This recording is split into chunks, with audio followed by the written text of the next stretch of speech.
भक्त प्रहलाद की कहानी। प्राचीन काल में हिरण्यकश्यप नाम का एक शक्तिशाली राजा था। उसने भगवान ब्रह्मा से वरदान प्राप्त किया था कि उसे न कोई मनुष्य मार सकता है, न कोई जानवर, न दिन में न रात में, न घर के अंदर न बाहर, और न किसी अस्त्र से, न किसी शस्त्र से। इस वरदान से वो अत्यंत अहंकारी हो गया और खुद को भगवान मानने लगा। उसने अपने राज्य में सभी को केवल उसकी पूजा करने का आदेश दिया। हिरण्यकश्यप का एक पुत्र था जिसका नाम प्रहलाद था। प्रहलाद बचपन से ही भगवान विष्णु का परम भक्त था। वह अपने पिता के आदेशों को नहीं मानता था और लगातार भगवान विष्णु का स्मरण करता रहता था।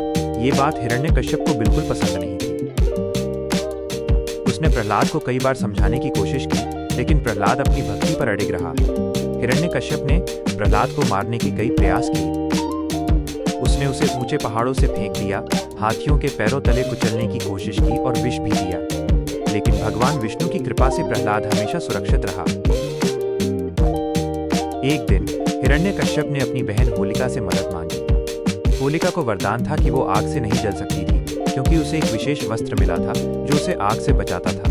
हिरण्यकश्यप ने होलिका से कहा कि वो प्रहलाद को अपनी गोद में लेकर आग में बैठ जाए। होलिका ने ऐसा ही किया, लेकिन भगवान की इच्छा से वो वस्त्र होलिका के शरीर से उड़कर प्रहलाद पर आ गया और होलिका जलकर भस्म हो गई, जबकि प्रहलाद सुरक्षित रहा। यह घटना होलिका दहन के रूप में मनाई जाती है। अंततः हिरण्यकश्यप अत्यंत क्रोधित हो गया। उसने प्रहलाद से पूछा कि उसका भगवान कहाँ है।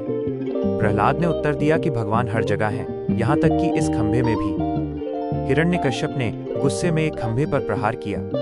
तभी उस खंभे से भगवान विष्णु नरसिंह अवतार में प्रकट हुए। नरसिंह भगवान आधे मनुष्य और आधे सिंह थे। उन्होंने हिरण्यकश्यप को अपनी जांघों पर लिटाया।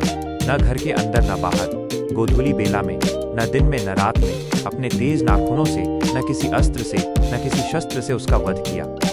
इस प्रकार हिरण्यकश्यप के वरदान का उल्लंघन किए बिना उसका अंत हुआ। प्रहलाद अपने पिता की मृत्यु से दुखी हुआ, लेकिन उसने भगवान नरसिंह की स्तुति की। भगवान नरसिंह ने प्रहलाद को आशीर्वाद दिया और उसे राजा बनाया। इस प्रकार भक्त प्रहलाद की अटूट भक्ति की विजय हुई। भक्ति कभी व्यर्थ नहीं जाती। सच्चे श्रद्धालु की रक्षा स्वयं भगवान करते हैं। अगर आपको ये कथा अच्छी लगी हो तो लाइक, शेयर और सब्सक्राइब करें ट्रिवियल स्टोरी चैनल पर ऐसी और प्रेरणादायक कहानियां सुनने के लिए।